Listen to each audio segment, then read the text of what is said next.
Math academy YouTube চ্যানেলে সকল ছাত্রছাত্রীদের স্বাগত জানাই। আমি হলাম তোমাদের প্রীতম স্যার। আজকের আমি তোমাদের জন্য নিয়ে এসেছি দশম শ্রেণীর ভৌতবিজ্ঞান বিষয়ের অভিনব প্রকাশনীর চ্যাপ্টার 1 পরিবেশের জন্য ভাবনা অধ্যায়টির সমস্ত সমাধান অর্থাৎ তোমরা এই ভিডিওতে পেয়ে যাবে এমসিকিউ, এসএকিউ, ভিএসএকিউ, 2 মার্ক সমস্ত প্রশ্নের উত্তর একটা মাত্র ভিডিওতে। চলো শুরু করা যাক। প্রথম প্রশ্ন আমাদের এমসিকিউ দিয়ে স্টার্ট করছি আমি। প্রথম প্রশ্ন কি বলছে যে বায়ুমণ্ডলের শীতলতম স্তর অবস্থিত option A troposphere, option B stratosphere, option C thermosphere, option D mesosphere. উত্তর হয়ে যাবে সঠিক উত্তরটি অপশান ডি। 1.2 দেখো, ফায়ার আইস বা আগুনের বরফ হলো option A methane, option B CO2, option C methanol, option D methane hydrate. সঠিক উত্তরটি হয়ে যাবে তোমাদের অপশান ডি মিথেন হাইড্রেট। পরবর্তী প্রশ্ন কি বলছে দেখো, বলছে যে বায়োগ্যাসের প্রধান উপাদান হলো option A methane, option B hydrogen, option C oxygen, option D acetylene. তাহলে সঠিক উত্তরটি হয়ে যাবে তোমাদের অপশান এ মিথেন। 1.4 দেখো, যে প্রধান গ্রিনহাউস গ্যাসটি হলো option A methane, option B carbon ডাই অক্সাইড, option C nitrous oxide, option D chlorofluorocarbon. সঠিক উত্তরটি হয়ে যাবে তোমাদের অপশান বি কার্বন ডাই অক্সাইড। 1.5 কি বলছে যে নিচের কোনটি ওজোন স্তরকে ক্ষয় করে না। এই না শব্দটা কিন্তু তোমাদের জন্য সব থেকে বেশি গুরুত্বপূর্ণ। এই যে নাটাই না তোমরা পরীক্ষা হলে বুঝতে পারবে না যে না আছে না ঠিক আছে, হ্যাঁ আছে, ঠিক আছে। দেখো কি বলছে অপশানগুলো, option A NO, option B N2O, option C CO2, option D CFC। তাহলে তোমাদের সঠিক উত্তর হয়ে যাবে অপশান সি CO2। 1.6 দেখো, বেতার তরঙ্গ প্রতিফলিত করে option A ionosphere, option B stratosphere, option C thermosphere, option D troposphere. সঠিক উত্তর হয়ে যাবে তোমাদের অপশান এ আয়োনোস্ফিয়ার।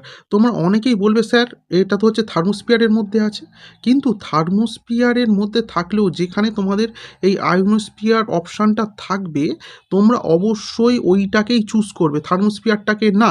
যদি তোমাদের এটা সিম্পল প্রশ্ন থাকতো থার্মোস্ফিয়ার লিখলে ঠিক থাকতো, কিন্তু এখানে যেহেতু তোমাদের আয়োনোস্ফিয়ার অপশানটা রয়েছে সুতরাং তোমরা এটা আয়োনোস্ফিয়ার দেবে। পরবর্তী প্রশ্নে আমি আসছি, কোনটি জীবাশ্ম জ্বালানি নয়? এটা হয়ে যাবে দেখো option A petrol, option B diesel, option C সৌরশক্তি, অপশান ডি কয়লা। সঠিক উত্তরটি হয়ে যাবে তোমাদের অপশান সি সৌরশক্তি। তোমরা যারা আমার চ্যানেলে নতুন ছাত্রছাত্রী অবশ্যই চ্যানেলটিকে সাবস্ক্রাইব করে নেবে, ভিডিওকে লাইক করে দেবে, বন্ধুদের সাথে শেয়ার করে দেবে। চলো আমি হচ্ছে 1.8 আসছি। একটি অপ্রচলিত শক্তি উৎস হলো option A diesel, option B biogas, option C petrol, option D kerosene. তাহলে সঠিক উত্তর হয়ে যাবে অপশান বি বায়োগ্যাস। পরবর্তী প্রশ্ন আমি আসছি, কি বলছে যে আহ, ওজোন স্তর বায়ুমণ্ডলে কোন স্তরে অবস্থান করে? Option A thermosphere, option B stratosphere, option C troposphere, option D mesosphere. তাহলে সঠিক উত্তর হয়ে যাবে অপশান বি স্ট্র্যাটোস্ফিয়ার। 1.10 দেখো, যে মিথেন হাইড্রেটের সংকেত হলো এইটা খুব গুরুত্বপূর্ণ প্রশ্ন। এই মিথেন হাইড্রেটের সংকেত, এই প্রশ্নটা কিন্তু সত্যি খুব গুরুত্বপূর্ণ প্রশ্ন। মিথেন হাইড্রেটের সংকেত কি কি অপশান দিচ্ছে আমাদের? CH4H2O, অপশান বি বলছে যে 4CH4 23H2O, পরের অপশান দিচ্ছে CH3OH, অপশান ডি বলছে 3CH4 24H2O। তাহলে সঠিক উত্তর হয়ে যাবে তোমাদের জন্য অপশান বি 4CH4 23H2O। পরবর্তী প্রশ্ন, বায়োডিজেল তৈরিতে ব্যবহৃত হয় দেখো option A jatropha, option B আখ, option C pine, option D সাইকাম। সঠিক উত্তরটা হয়ে যাবে তোমাদের জন্য অপশান এ জ্যাট্রোফা। 1.12 তোমাদের হচ্ছে শেষ MCQ প্রশ্নটা দেখো, বলছে যে নিচের কোন গ্যাসটি ওজোন স্তরে ওজোন ক্ষয়ে সহায়তা করে না? এই না শব্দটা তোমাদের বারবার করে বলছি, খুব ভালো করে কিন্তু খেয়াল করবে তোমরা। পরীক্ষা হলে কিন্তু এই না শব্দটাই কিন্তু তোমরা খুঁজে পাবে না, বিষয়টা হচ্ছে এটা। দেখো কি বলছে, option A NO, option B NO2, option C CFC, option D CO2। তাহলে সঠিক উত্তর হয়ে যাবে তোমাদের জন্য অপশান ডি CO2। এখনো পর্যন্ত যদি চ্যানেলটা সাবস্ক্রাইব না করে থাকো অবশ্যই সাবস্ক্রাইব করে নেবে। ভিডিওটা যদি তোমাদের একটুও ভালো লেগে থাকে অবশ্যই লাইক করে যাবে। বন্ধুদের মাঝে ভিডিওটা শেয়ার করতে তোমরা ভুলবে না। তোমরা যারা অভিনব প্রকাশনীর বইটা পড়ছো, সত্যি এই বইটা খুব ভালো বই তোমাদের জন্য মাধ্যমিকে। এই বইটা তোমরা খুব খুঁটিয়ে পড়তে থাকো, মাধ্যমিকে তোমরা 100তে 100 পাবেই, এইটুকুনি আমি আশা রাখি। পরবর্তী প্রশ্ন আমি আসছি। দেখো, 2 এর দাগ, অতি সংক্ষিপ্ত উত্তর ভিত্তিক প্রশ্ন, VASQ, প্রশ্নমান 1। দেখো প্রথম প্রশ্নটা আমাদের কি বলছে? প্রথম প্রশ্ন বলছে যে একটি জৈব গ্রিনহাউস গ্যাসের নাম লেখো। হয়ে যাবে তোমাদের মিথেন। 2.2 কি বলছে? বায়োগ্যাস উৎপাদনে কোন ব্যাকটেরিয়া দায়ী? এই তোমরা শুধু এই নামটাও লেখো, মিথেনোজেনিক ব্যাকটেরিয়া, তাহলেই কিন্তু সঠিক উত্তর হয়ে যাবে। পরবর্তী প্রশ্ন আমি আসছি যে 2.3, একটি পুনর্নবীকরণযোগ্য শক্তির নাম লিখতে বলেছে। সেটা হয়ে যাবে সৌরশক্তি। একটাই যথেষ্ট, আমি অনেকগুলো দিয়েছি কারণ তোমাদের তো হচ্ছে পড়তে হবে, সেই জন্য অনেকগুলো জেনে রাখাটাও কিন্তু জরুরি।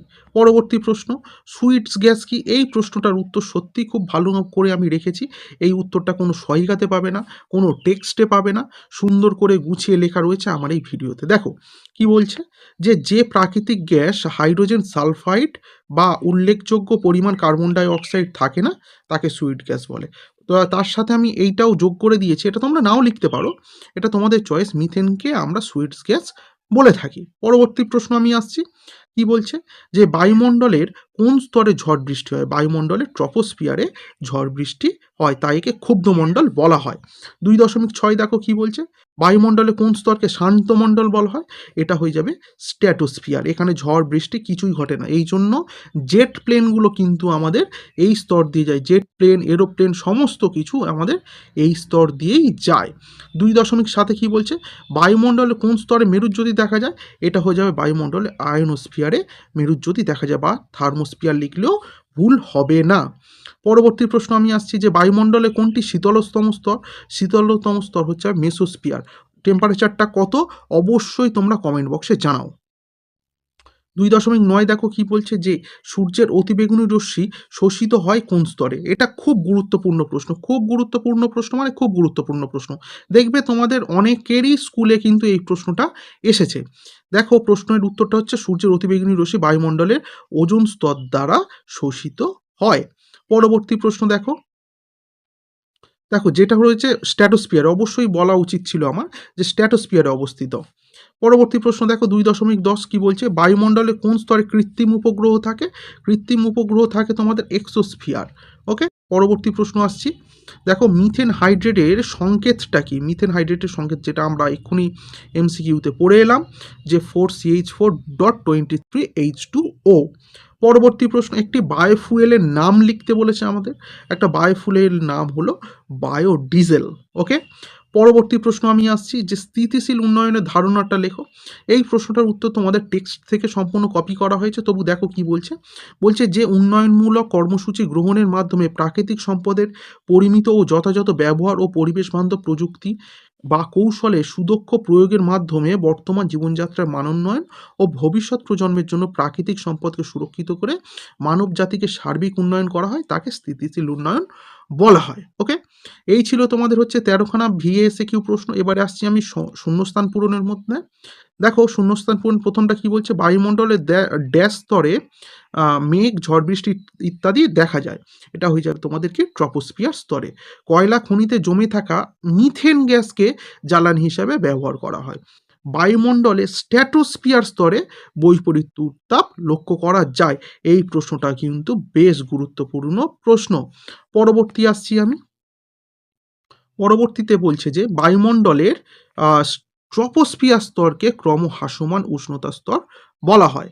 মিথেন হাইড্রেটের সঙ্গে তো অনেক জায়গায় পেয়েছি, দেখেছো তো প্রশ্নটা কতখানি গুরুত্বপূর্ণ। এই চ্যানেলে নতুন ছাত্রছাত্রী হলে অবশ্যই সাবস্ক্রাইব করে নেবে। তোমাদের অভিনব প্রকাশনী প্রত্যেকটা চ্যাপ্টারের কিন্তু আমি অনুশীলনী সমাধান নিয়ে আসতে চলেছি। তো প্রত্যেকটা চ্যাপ্টার সময় মতো আপডেট পেতে তোমরা কিন্তু অবশ্যই আমার চ্যানেলটাকে সাবস্ক্রাইব করে রাখবে, বেল আইকনে ক্লিক করে দেবে। আর ভিডিওটা তো আশা করছি ভালো লাগছেই তোমাদের, সুতরাং লাইক করতে ভুলবে না, বন্ধুদের মাঝখানে শেয়ার চাই। চলো এবার হচ্ছে বাম দিক ডান দিক মেলানো। বাম দিক ডান দিক মেলানো দেখো একদম সুন্দর করে আমি অপশান লিখে রেখে দিয়েছি। প্রথমটা বলছে যে নাইট্রোজেন, নাইট্রোজেন কার সঙ্গে মিলবে বাবা? অপশান ডি, এটা কিন্তু নাইট্রোজেন গ্রিন হাউস গ্যাস নয়। 2 দাগের তার দেখো মিথেন, মিথেন হচ্ছে, এটা হচ্ছে গ্রিন হাউস গ্যাস। দেখো আবার বলছে যে গ্রিন হাউস গ্যাস কোনটা, সেটা হয়ে যাবে কার্বন ডাই অক্সাইড, অপশান বি। 4এরটা দেখো জীবাশ্ম জ্বালানি, জীবাশ্ম জ্বালানি হয়ে যাবে অপশান সি অনবীকরণযোগ্য সম্পদ। অবশ্যই এই ভিডিওটা থেকে তোমরা যদি একটু উপকৃত হও অবশ্যই চ্যানেলটাকে সাবস্ক্রাইব করে যেতে ভুলবে না। ওকে, আর ভিডিওটাকে তো অবশ্যই লাইক করবে। ওকে, তাহলে ভিডিওটা আমি এখানেই শেষ করছি। ওকে, গুড বাই।